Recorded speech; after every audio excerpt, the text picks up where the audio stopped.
பிரியமானவர்களே, இந்த லெந்து காலங்களிலும் தீர்க்கதரிசிகள் என்கின்ற தலைப்பிலே நாம் தியானிக்க அழைக்கப்படுகிறோம். தீர்க்கதரிசி அப்படின்னா நெவி, நபியா அப்படிங்கிற வார்த்தையிலிருந்து வந்தது. நபி அப்படின்னா தீர்க்கதரிசி என்று அர்த்தமாகும். நவீம் என்றால் அது ப்ளூரல், தீர்க்கதரிசிகள் என்று அழைக்கப்படுகிறது. யார் தீர்க்கதரிசி?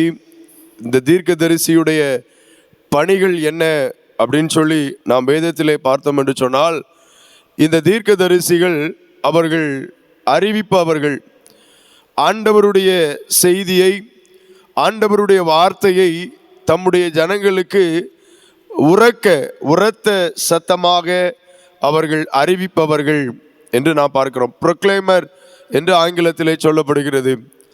ரெண்டாவது, இவர்கள் அழைக்கப்பட்டவர்கள்.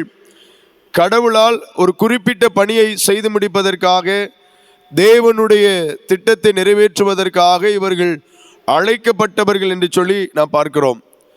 மூன்றாவது, இந்த தீர்க்கதரிசிகள் ஸ்போக்ஸ் பர்சன், கடவுளுடைய செய்தி தொடர்பாளர்.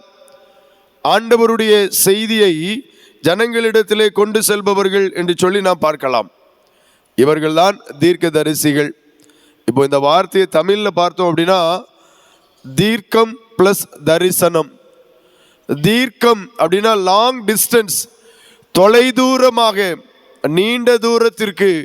தரிசிப்பவர்கள் அப்படின்னா பார்ப்பவர்கள், தொலைதூர பார்வை கொண்டவர்கள். பின்னாடி நடக்க இருக்கிறத, வருங்காலத்தை முன்பாகவே அறிவிப்பவர்கள் தீர்க்க தரிசி. தீர்க்கன் லாங் டிஸ்டன்ஸ், நீண்ட காலத்திற்கு பின்பாக வருங்காலங்களை முன்னறிவிப்பவர்கள், அறிந்து வைத்திருப்பவர்கள். அவர்கள்தான் தீர்க்கதரிசிகள் என்று பார்க்கிறோம். வேதத்திலே உபாகமம் 18வது அதிகாரத்தில் 15வது வசனத்திலிருந்து நாம் வாசித்து பார்ப்போம் என்று சொன்னால், ஆண்டவர் சொல்லுகிறார், உங்கள் நடுவே உங்கள் சகோதரரிலிருந்து நான் ஒரு தீர்க்கதரிசியை எழும்ப பண்ணுவேன் என்று சொல்லுகின்றார். உபாகமம் 18ஆம் அதிகாரம் 15வது வசனத்தில், உங்களுக்காக உங்கள் நடுவே உங்கள் சகோதரரிலிருந்து எழும்ப பண்ணுவார். தீர்க்கதரிசி எங்கே இருந்து வருகிறார்? அவர் நம்மிடையே இருந்து நமக்காக நம் நடுவே கர்த்தர் தீர்க்கதரிசிகளை எழும்ப பண்ணுகிறார்.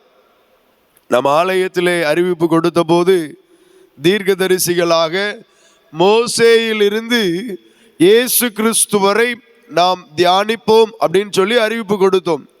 அப்படியானால் நமக்குள்ளே ஒரு கேள்வி வரலாம், மோசேக்கு முன்பாக தீர்க்கதரிசிகள் வாழ்ந்ததில்லையா? அல்லது மோசேக்கு முன்பாக தீர்க்கதரிசிகள் யாரும் இல்லையா அப்படிங்கிற கேள்வி நமக்குள்ளே வரலாம். மோசேக்கு முன்பாகவும் தீர்க்கதரிசிகள் இருந்தார்கள். அவர்கள் யார் என்றால், ஆபிரகாம் ஒரு தீர்க்கதரிசி. ஆபிரகாம் தீர்க்கதரிசியா இல்லையா? ஆபிரகாம் தீர்க்கதரிசி. நீங்க ஆதியாகமம் 20வது அதிகாரம் 7வது வசனத்தில் பார்த்தீங்க அப்படின்னா, அவன் ஒரு தீர்க்கதரிசி அப்படின்னு அபிமெலேக் ஆபிரகாமை குறித்து சாட்சி கொடுப்பார். ஆபிரகாம் ஒரு தீர்க்கதரிசி, ஈசாக்கு ஒரு தீர்க்கதரிசி, யாக்கோபு ஒரு தீர்க்கதரிசி, யோசேப்பு ஒரு தீர்க்கதரிசி.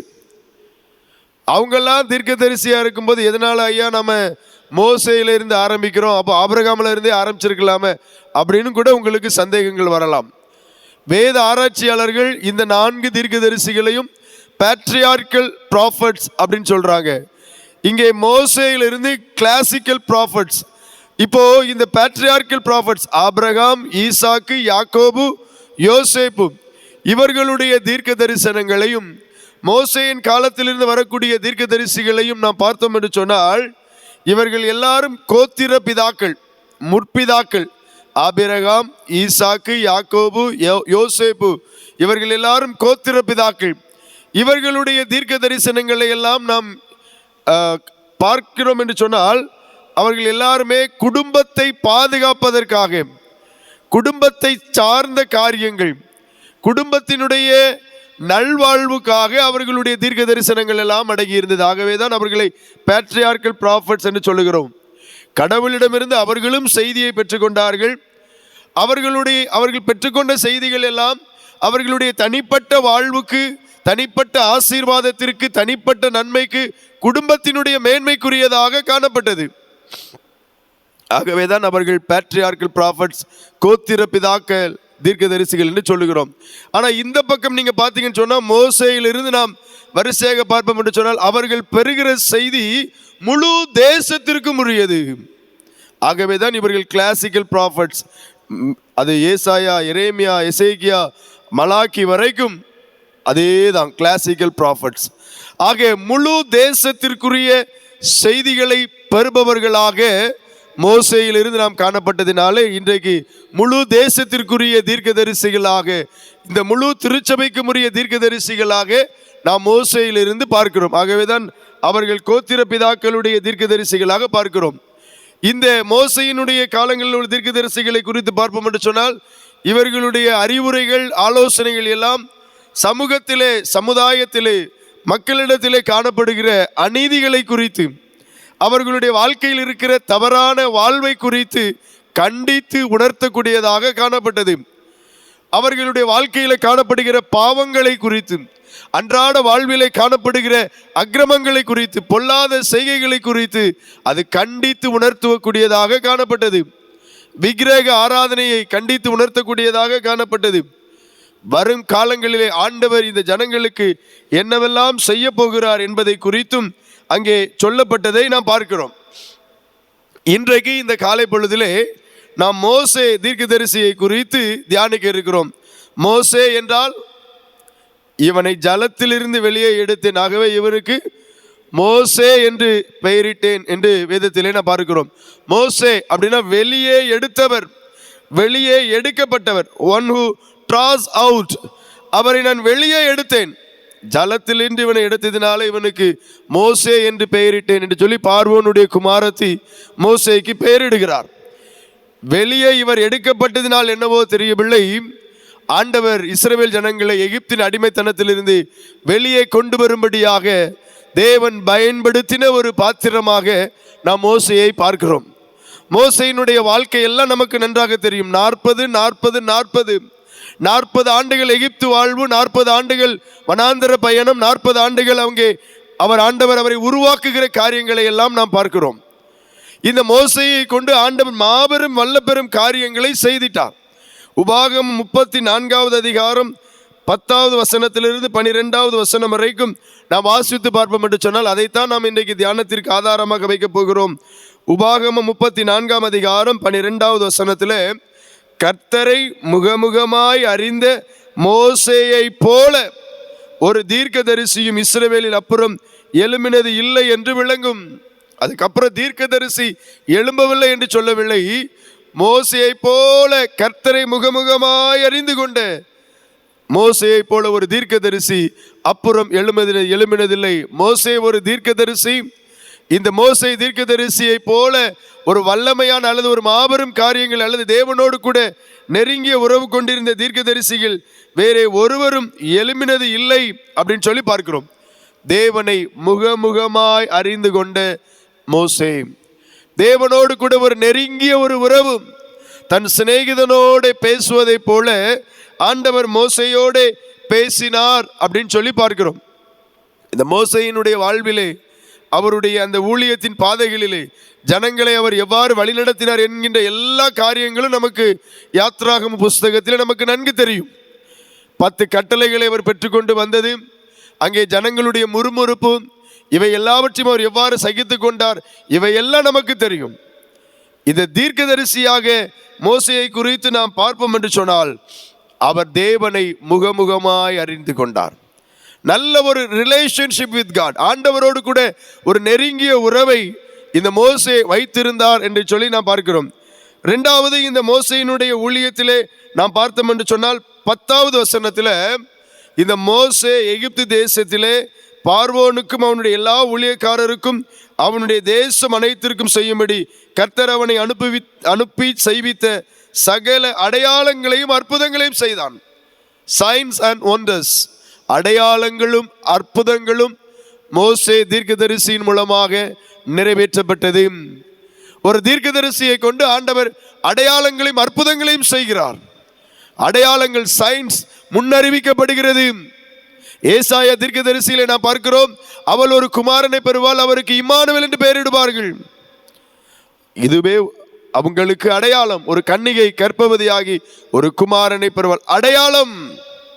தீர்க்கதரிசிகள் அடையாளங்களினாலும் அற்புதங்களினாலும் ஆண்டவருடைய வார்த்தையை முன்னறிவிப்பவர்கள். அடிமைப்பட்டிருக்கிற இஸ்ரவேல் ஜனங்களை எங்கள் தேவனாகிய கர்த்தரை ஆராதிப்பதற்கு நீ விடுவாயாக. பார்வோனிடத்திலே போய் கேட்கின்ற போதெல்லாம் அங்கே அடையாளங்களின் மூலமாக ஆண்டவர் உறுதிப்படுத்துகிறார். அற்புதங்களின் மூலமாக ஆண்டவர் தம்முடைய வார்த்தையை தெளிவுபடுத்துகிறார். மோசே தீர்க்கதரிசியின் மூலமாக ஆண்டவர் அடையாளங்களையும் அற்புதங்களையும் செய்தார் என்று சொல்லி பார்க்கிறோம். எகிப்தில பார்வோனுக்கு முன்பாக, எகிப்தியர்களுக்கு முன்பாக, எகிப்திய தேசம் அனைத்திற்கும் முன்பாக இந்த மோசேயின் மூலமாய் அடையாளங்களையும் அற்புதங்களையும் நிறைவேற்றின ஆண்டவர். அதோடு கூட மாத்திரமல்ல, 11வது வசனத்தில் சொல்லப்பட்டிருக்கிறது, அவன் இஸ்ரவேலர் எல்லாருக்கும் பிரத்யட்சமாய் செய்த சகல வல்லமையான கிரியைகளையும் மகா பயங்கரமான செய்கைகளையும் பார்த்தாள். இந்த மோசையை கொண்டு ஆண்டவர் வல்லமையான கரத்தை கொண்டு வல்லமையான காரியங்களை செய்தார். ஒரு தீர்க்கதரிசியோடு கூட கர்த்தருடைய வல்லமையான கரம் அமர்ந்திருக்கிறது. வல்ல பெரும் காரியங்களை செய்திட்ட தேவனுடைய கரம், த மைட்டி பவர். வல்லமையான ஒரு கரத்தை கொண்டு ஆண்டவர் வல்ல பெரும் காரியங்களை செய்திட்டார் என்று சொல்லி நாம் பார்க்கிறோம். மோசே ஒரு தீர்க்கதரிசி என்று பார்க்கின்ற போது அவர் ஒரு இன்டர்செசர், மத்தியஸ்தர். ஒரு தீர்க்கதரிசியுடைய மிக முக்கியமான ஒரு வேலை தேவனுக்கும் ஜனங்களுக்கும் இடையே இருக்கிற ஒரு இன்டர்செசர், ஒரு மத்தியஸ்தராக, ஜனங்களுடைய குற்றங்களுக்காக, ஜனங்களுடைய பாவங்களுக்காக பிதாவாகிய தேவனிடத்திலே பரிந்து பேசுபவர், அவர் மன்றாடுபவர். ஐயா, தெரியாம செஞ்சிட்டாங்க, தயவு செய்து இவர்களை அழித்து விடாதிரும் சொல்லுவார் இல்லையா? இவங்க குற்றங்களை எல்லாம் மன்னித்து ஜீவ புஸ்தகத்திலிருந்து என் பேரை கிறுக்கி போட்டுரும். ஒரு இன்டர்செசர், பரிந்து பேசுபவர், மன்றாடுபவர், தன்னுடைய ஜனங்களுக்காக. நான் நல்லா இருக்கணும், என் குடும்பம் நல்லா இருக்கணும் என்று மன்றாடி ஜெபிப்பவர் அல்ல. என் ஜனம், என்னுடைய ஜனங்கள், ஆண்டவரே இவர்கள் மேல மன்னியும், இவர்களை மன்னியும், இவர்களுக்கு இறங்கும் என்று சொல்லி தன் ஜனங்களுக்காக மன்றாடுகின்ற ஒரு மத்தியஸ்தர் இந்த மோசே என்னும் தீர்க்கதரிசியை பார்க்கிறோம். தேவன் கொடுத்த அந்த நியாயப்பிரமாணங்களை தம்முடைய ஜனங்களுக்கு வழங்கிய ஒரு லா கிவர், நியாயப்பிரமாணங்களை வழங்கியவர். 2 கற்பலகைகளிலே 10 கட்டளைகளையும் கொண்டு வந்து, உன் தேவனாகிய கர்த்தருடைய வார்த்தைக்கு கவனமாய் செவி கொடுப்பாயாக. உபாகமம் 28வது அதிகாரத்தில் பார்ப்போம் இல்லையா? உன் தேவனாகிய கர்த்தருடைய வார்த்தையின்படி செய்ய நீ கவனமாய் இருக்கும் போதெல்லாம் பின்வரும் ஆசீர்வாதங்கள் எல்லாம் உன்மேல் வந்து பலிக்கும். 14ஆம் வசனம் வரைக்கும் ஆசீர்வாதங்கள் சொல்லப்பட்டிருக்கும். செவி கொடுக்க தவறினால் அப்படின்னு சொல்லி பின்வரும் சாபங்கள் எல்லாம் உன்மேல் வந்து தங்கும் என்று சொல்லப்பட்டிருந்தது. எனக்கு அருமையானவர்களே, ஒரு சட்டங்களை ஒரு லா கிவராக நாம் பார்க்கிறோம். விடுதலை பயனாளர், ஒரு டெலிவரர். அடிமைப்பட்டிருந்த ஜனங்களை கானான் தேசத்தை நோக்கி வழிநடத்தக்கூடிய ஒரு நல்ல தலைவராக மோசேயினுடைய வாழ்க்கை காணப்பட்டது. இன்னும் நாம் புதிய ஏற்பாட்டில் இதே மோசேயை குறித்து பார்ப்போம் என்று சொன்னால், எபிரேயருக்கு எழுதின நிருபம் 11ஆம் அதிகாரம் 24ஆம் வசனத்திலிருந்து நாம் பார்ப்போம் என்று சொன்னால், இந்த மோசேயை குறித்து அவர் ஒரு விசுவாச வீரர். இந்த 11ஆம் அதிகாரத்தில் விசுவாச வீரர்களுடைய பட்டியல் அங்கே தெளிவாக சொல்லப்பட்டிருக்கிறது. அதிலே சொல்லப்பட்டிருக்கிற ஒரு காரியம் பாருங்க, 24வது வசனத்தில், மோசே தான் பெரியவனான போது பார்வோனுடைய குமாரத்தின் மகன் என்னப்படுவதை வெறுத்தான். பார்வோனுடைய குமாரத்தின் மகன் அப்படின்னா பார்வோனுக்கு பேரன். என்ன வசதிகள், என்னென்ன வாய்ப்புகள் எல்லாம் அவனுக்கு இருந்திருக்கும். ஒரு இளவரசனாக எகிப்திலே, எகிப்திய அரண்மனையிலே காணப்படுகிறான். ஆனால் மோசே அதை வெறுக்கிறான். இந்த உலகத்தின் ஐஸ்வர்யங்கள், உலகத்தினுடைய ஆஸ்திகள், உலகத்தினுடைய மகிமை, அவைகளை மோசே வெறுக்கிறான். எதனால வெறுக்கிறான்? விசுவாசத்தினாலே. அப்படிதான் இந்த 24ஆம் வசனம் ஆரம்பம் அப்படிதான் சொல்லி, விசுவாசத்தினாலே தான் பார்வோன் குமாரத்தினுடைய மகன் எனப்படுவதை இந்த மோசே வெறுத்தான். இன்னைக்கு நிறைய நேரம் உலகத்தினுடைய ஆசீர்வாதத்திற்கு, உலகத்தினுடைய நன்மைக்கு நாம தேவனுடைய பிள்ளை என்பதையே வெறுப்பதற்கு துணிந்துவிட்ட பல காரியங்களை பார்க்கலாம். நிறைய விஷயத்துல நான் கடவுளுடைய பிள்ளை, நான் தேவனுடைய பிள்ளை என்பதை மறுக்கிறவர்களாக, மறைக்கிறவர்களாக நம்முடைய வாழ்க்கை காணப்படுகிறதை நாம் யோசித்து பார்க்கலாம். ஆனால் இந்த மோசே விசுவாசத்தினாலே தான் பார்வோன் குமாரத்தினுடைய மகன் எனப்படுவதை அவன் வெறுத்து விட்டான். இரண்டாவது, இந்த மோசேயினுடைய வாழ்க்கையை பாருங்க. 25வது வசனத்துல, அநித்தியமான பாவ சந்தோஷங்களை அனுபவிப்பதை பார்க்கிலும் தேவனுடைய ஜனங்களோட துன்பத்தை அனுபவிப்பதையே அவன் தெரிந்து கொண்டான். அரண்மனையில ராஜ வாழ்க்கை, ராஜா மகிழ்ச்சியா இருக்கலாம், சந்தோஷமா இருக்கலாம். அதிலும் மோசே இளவரசன், கேட்டதெல்லாம் கிடைக்கும். ஆனா வசனம் சொல்லுகிறது, இந்த அநித்தியமான பாவ சந்தோஷங்கள், இந்த சந்தோஷம் எல்லாம் நித்தியம் கிடையாது, அநித்தியம். கொஞ்ச காலம், கொஞ்ச காலம். ஆனா இந்த கொஞ்ச கால சந்தோஷம், கொஞ்ச கால மகிழ்ச்சி எனக்கு வேண்டாம். இதை அனுபவிப்பதை பார்க்கலும் என் ஜனங்களோட கூட நான் துன்பத்தை அனுபவிப்பதையே தெரிந்து கொள்ளுவேன். இன்னைக்கு நிறைய நேரத்தில் நம்முடைய வாழ்க்கையில நாம் விரும்புவது, எதிர்பார்ப்பது எல்லாம் அநித்தியமான சந்தோஷங்கள், கொஞ்ச கால மகிழ்ச்சி தரக்கூடிய போதை பொருட்கள், கொஞ்ச காலம் சந்தோஷத்தை தரக்கூடிய இச்சைகள், கொஞ்ச காலம் என்று சொல்லி இவ்வுலகத்தில் தேவனை விட்டுவிட்டு, தேவ சமூகத்தில் அமர்ந்திருப்பதை விட்டுவிட்டு நம் மனதிற்கும் நம்முடைய வாழ்வுக்கும் மகிழ்ச்சி தரக்கூடிய உலக காரியங்களை தேடி ஓடுகிறோம். இந்த மோசே அநித்தியமான பாவ சந்தோஷங்களை அனுபவிப்பதை பார்க்கலும் என் ஜனங்களோட கூட துன்பத்தை அனுபவிப்பதையே நான் தெரிந்து கொள்வேன் என்று சொல்லி அவர் அதை தெரிந்து கொண்டார். நல்ல ஒரு சாய்ஸ். முதலிலே அவர் வெறுத்து விட்டார், இரண்டாவது அவர் தெரிந்து கொண்டார் என்று சொல்லி பார்க்கிறோம். மூன்றாவது 26வது வசனத்தில் சொல்லப்பட்டிருக்கிறது, இனி வரும் பலன் மேல் நோக்கமாய் இருந்து எகிப்தில் உள்ள பொக்கிஷங்களிலும் கிறிஸ்துவ நிமித்தம் வரும் நிந்தையை அதிக பாக்கியம் என்று எண்ணினேன். இனி வரும் பலன் மேல், இனி வரும் பலன் மேல். ஒருவேளை அங்கேயே இருந்திருந்தா அடுத்து ராஜாவாக, அரசனாக உயர்த்தப்பட்டு இருக்கலாம். ஆனால் இனி வரும் பலன், எனக்கு இவ்வுலக வாழ்க்கை முக்கியம் இல்லை, இந்த வாழ்க்கை எனக்கு முக்கியம் இல்லை, இனி வரும் பலன் அதுதான் எனக்கு முக்கியம். அதனால கிறிஸ்துவ நிமித்தம் வரக்கூடிய நிந்தையை அது எனக்கு பாக்கியம் என்று எண்ணினான். அதுதான் எனக்கு பாக்கியம், அதுதான் எனக்கு சந்தோஷம், அதுதான் எனக்கு மகிழ்ச்சி. ஆம், எனக்கு அன்பானவர்களே, இன்றைக்கு நம்முடைய பிரயாசங்கள் எல்லாம் இந்த உலகத்தில் உள்ள காரியங்களுக்காகத்தான் ஓடிக்கொண்டிருக்கிறோம். நல்லா வேலை பார்க்கணும், நல்லா சாப்பிடணும், நல்ல சுகமாக வாழ வேண்டும் என்று விரும்புகிறோம். பொதுவாக சொல்லுவார்கள் இல்லையா, நிம்மதியாக சாப்பிட்டு வாழ வேண்டும் என்று சொல்லி சாப்பிடாம வேலைக்கு போறவங்க நிறைய பேர் உண்டு. நான் சொல்ற காரியம் உங்களுக்கு புரியும் நினைக்கிறேன். நிம்மதியா சாப்பிட்டு சந்தோஷமா இருக்கணும்னு விரும்பி சாப்பிடாம வேலைக்கு போறவங்க நிறைய பேர் உண்டு. அப்படிதான் இன்றைக்கு உலகத்தில் நம்ம ஓடிக்கொண்டு இருக்கிறோம். இந்த பவுலுடைய வாழ்க்கையில், இந்த மோசேயினுடைய வாழ்க்கையில் நாம் பார்க்கிறோம், இனி வரும் பலன் மேல் அவர் நோக்கமாக இருந்து, இனி வரும் பலன் மேல் அவர் எண்ணமுள்ளவராக இருந்து, எகிப்தில் உள்ள பொக்கிஷங்கள் எதுவும் எனக்கு வேண்டாம், ஆனா கிறிஸ்து நிமித்தம் வருகிற அந்த நிந்தை, அந்த அவமானம், அந்த சகிப்புத்தன்மை அது எனக்கு போதும் என்று சொல்லி அவர் சகித்து கொண்டார், ஏற்றுக்கொண்டார். இன்றைக்கு கிறிஸ்துவுக்காக நாம் எதை இழந்திருக்கிறோம், கிறிஸ்துவுக்காக நாம் எதை இழக்க ஆயத்தமாக இருக்கிறோம், யோசித்து பாருங்கள். இந்த மோசே தீர்க்கதரிசியின் மூலமாக அதைத்தான் நாம் கற்றுக்கொள்ள விரும்புகிறோம். மோசே தீர்க்கதரிசியின் மூலமாக நாம் கற்றுக்கொள்ள விரும்புகிற, அல்லது இந்த காலை பொழுதிலே ஆண்டவர் நம்மிடத்திலே சொல்லித்தர விரும்புகிற காரியங்கள், முதல் காரியம் மோசேயினுடைய வாழ்க்கையில் இருந்து நாம எதை பிடித்து கொள்ள வேண்டும் என்று சொன்னால் ஹியூமிலிட்டி. மோசேயை போல நாம் தாழ்மை உள்ளவர்களாக இருக்க அழைக்கப்படுகிறோம். ஆண்டவராகிய கர்த்தர் சொல்லுகிறார், என்னாகமம் 12வது அதிகாரத்தில் மோசேயை குறித்து, அவன் ஒரு சாந்த குணம் உள்ளவன், என் வீட்டில் எங்கும் அவன் உண்மை உள்ளவன் என்று சொல்லுகின்றார். அப்படிப்பட்ட ஒரு நல்ல குணம் நமக்குள்ள இருக்க வேண்டும். ஆண்டவர் இன்றைக்கு நம்முடைய பணிபுரிகிற இடத்திலே நமக்கு அதிகாரங்களை தருகிறார். எப்போதுமே சொல்லுவார்கள், அதிகாரம் என்பது பணி செய்யறதுக்கு தான், ஆளுகை செய்ய அல்ல. அதிகாரம் என்பது பணி செய்யவே. இன்றைக்கு ஆண்டவர் நம்மை ஒவ்வொரு இடத்துல ஒவ்வொரு காரியத்திற்காக அழைத்திருக்கிறார் என்று சொன்னால், இந்த அழைப்பு சேவை செய்யவே.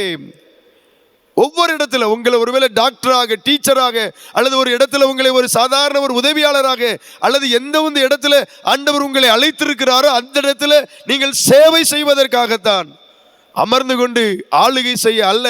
அழைப்பு என்பது பணி செய்யவே, சேவை செய்யவே, ஆளுகை செய்ய அல்ல. இந்த மோசே ஒரு மாபெரும் தலைவனாக, 20 லட்சத்திற்கும் மேற்பட்ட ஜனங்களை வழிநடத்தக்கூடிய ஒரு மாபெரும் தலைவனாக ஆண்டவர் அழைத்திருந்தார். தன்னை முழுவதுமாக தாழ்த்தின ஒரு நல்ல தலைவனாக நாம் மோசேயை பார்க்கிறோம்.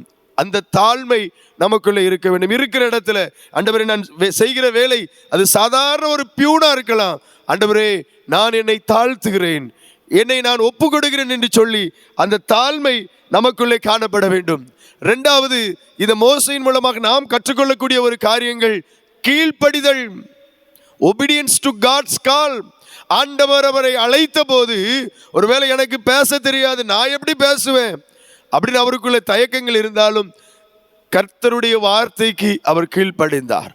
தேவனுடைய வார்த்தைக்கு அவர் கீழ்ப்படிந்தார். இன்றைக்கு நம்முடைய வாழ்க்கையிலும் ஆண்டவர் அனுதினமும் பல நேரங்களில் பல காரியங்களை உணர்த்தி கொண்டே இருக்கிறார், நம்மை அழைத்து கொண்டே இருக்கிறார். நாம் தேவனுடைய சமூகத்தில் அவருடைய சத்தத்திற்கு கீழ்ப்படிய வேண்டும். பலியிடுவதை பார்க்கிலும் கீழ்ப்படிதலே உத்தமம். அதுதான் கீழ்ப்படிதல் நமக்குள்ளே வேண்டும். மூன்றாவது, இந்த மோசேயினுடைய வாழ்க்கையிலே நாம் கற்றுக்கொள்ளக்கூடிய காரியம் பொறுமை. எவ்வளோ பெரிய ஒரு பொறுமைசாலி இல்லையா? சொல்லுவாங்க, போறவங்களாம் ஏசுதான், வாரவங்களாம் ஏசுதான், தண்ணியில் ஒரே சத்தம், சாப்பாடுல சத்தம். 200 பேர் சமாளிக்கலாம், 20 லட்சம் பேர் எப்படி சமாளிக்கிறது? அவ்விடத்திலும் பொறுமை காத்த ஒரு மோசே. நம்முடைய வாழ்க்கையில் சின்ன பிரச்சனை நம்மளால் தாங்க முடியாது, அவ்வளோ டென்ஷன் ஆயிரும், அவ்வளோ கோபம் வரும். இந்த மோசே அவர் சாந்த குணம் உள்ளவர், பொறுமை உள்ளவர். ஆண்டவரே, இந்த லெந்து காலங்களில் மாத்திரமல்ல, எங்கள் ஆயுள் முழுவதும் நாங்கள் பொறுமை உள்ளவர்களாய் இருக்க எங்களுக்கு உதவி செய்யும் கேட்க அழைக்கப்படுகிறோம். நான்காவது, இந்த மோசேயின் வாழ்வில் இருந்து நாம் கற்றுக்கொள்ளக்கூடிய ஒரு காரியம் இன்டிமேசி வித் காட். தேவனோடு கூட நல்ல ஒரு உறவிலே இருந்தார், தேவனோடு கூட நல்ல ஒரு ஐக்கியத்தில் இருந்தார். வசனம் சொல்லுகிறது, முகமுகமாய் தேவனோடு கூட பேசின ஒரு மோசே. நல்ல ஒரு அனுபவம். மலையிலிருந்து இறங்கி வருகிற போது அவருடைய முகம் அவ்வளோ பிரகாசமாய் இருந்தது. அந்த ஒரு அனுபவத்தை ஆண்டவர் நம்மிடத்திலும் தர விரும்புகிறார். அந்த ஒரு சிநேகிதன், ஒரு நல்ல ஒரு ஃப்ரெண்ட்லி ரிலேஷன்ஷிப் ஆண்டவரிடத்தில் நாம் வைத்துக்கொள்ள அழைக்கப்படுகிறோம். கடைசியாக அக்கௌண்டபிலிட்டி. அக்கௌண்டபிலிட்டி அப்படின்னா, ஒரு சின்ன தவறினார், அடிக்காத அடித்தார், அங்கே கானானுக்கு போகக்கூடிய வாய்ப்பையை இழந்து விட்டார். ஒரு எச்சரிப்பை கொடுக்கிறார், ஒன்றிலே தவறினாலும் எல்லாவற்றிலும் தவறுகிறவர்களாக இருக்கிறோம். எனக்கு அருமையானவர்களே, ஆண்டவர் நமக்கு தந்திருக்கிற இந்த வாழ்வை தேவனுக்கு பிரியமாக அவருடைய சத்தத்துக்கு கீழ்ப்படிந்து பொறுமையோடு கூட ஒவ்வொரு நாளும் அவருக்கு முன்பாக நாம் சாட்சியாக வாழுகிற போது நிச்சயமாகவே ஆண்டவர் நம் ஒவ்வொருவரையும் ஆசீர்வதிப்பார். ஆமேன்.